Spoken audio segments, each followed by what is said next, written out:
Selamat pagi anak-anak, apa kabarnya hari ini? Ibu harap semuanya dalam keadaan sehat. Hari ini kita akan melanjutkan pelajaran kita mengenai menyajikan tanggapan buku. Jadi nanti baik buku fiksi maupun non-fiksi. Mari kita lihat satu persatu. Kompetensi dasar. Kompetensi dasarnya nanti yaitu 3.10 menelaah hubungan unsur-unsur dalam buku fiksi dan non-fiksi. 4.10 menyajikan tanggapan secara lisan, tulis, dan visual terhadap isi buku fiksi non-fiksi yang dibaca. Memahami dan menelaah unsur pembangun dalam buku fiksi. Yang pertama, pahamilah jalinan cerita atau alur. Yang kedua, telusuri perwatakan atau sifat-sifat para pelakunya. Yang ketiga, temukan pesan atau amanat dalam cerita tersebut.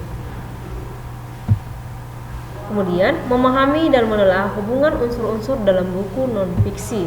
Unsur-unsur dalam buku non-fiksi terlihat dari yang pertama judul, yang kedua kata pengantar, yang ketiga daftar isi, 4 isi tiap subbab. Unsur-unsur tersebut memiliki hubungan logis.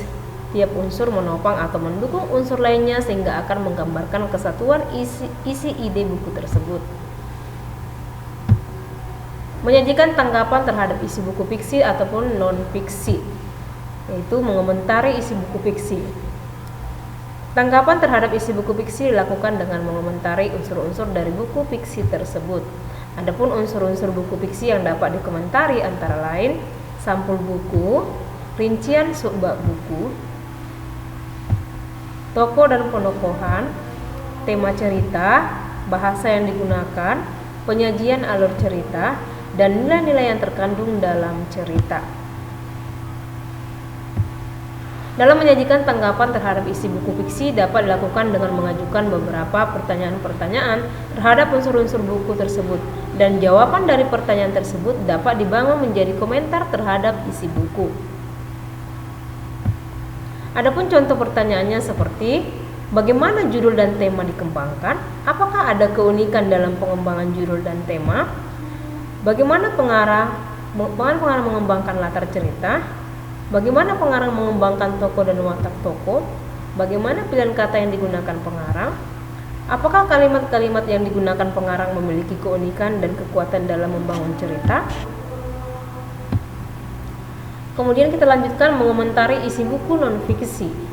Tanggapan terhadap isi buku non-fiksi dilakukan dengan mengomentari unsur-unsur buku non-fiksi seperti sampul buku, rincian subbab buku, judul subbab,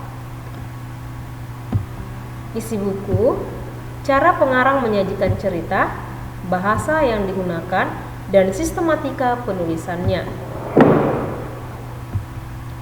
Sama halnya seperti komentar dalam buku fiksi, dalam mengomentari isi buku non-fiksi juga dilakukan dengan mengajukan beberapa pertanyaan-pertanyaan mengenai unsur-unsur buku tersebut seperti apa judul dan tema buku, bidang ilmu apa yang dibahas dalam buku, garis besar apa yang disampaikan dalam buku, apa isi dari tiap babnya,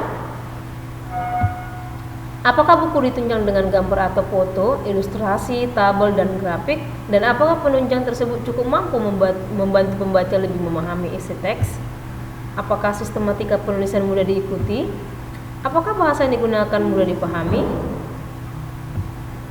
Dalam memberikan tanggapan buku ada beberapa hal yang perlu disampaikan. Yang pertama nanti garis besar isi buku, yang bagian ini merupakan ringkasan atau sinopsis buku. Yang kedua, kelebihan dan kekurangan buku. Bagian ini berisi tanggapan tentang kelebihan dan kekurangan isi buku. 3. Rekomendasi. Dalam bagian ini dipaparkan siapakah yang cocok untuk membaca buku tersebut. Oke, sampai di sini pertemuan kita mengenai menyajikan tanggapan buku, memberikan pendapat ataupun mengomentari baik buku fiksi dan non-fiksi. Ibu harap semuanya bisa paham dan mengerti. Sampai di sini pertemuan kita. Terima kasih.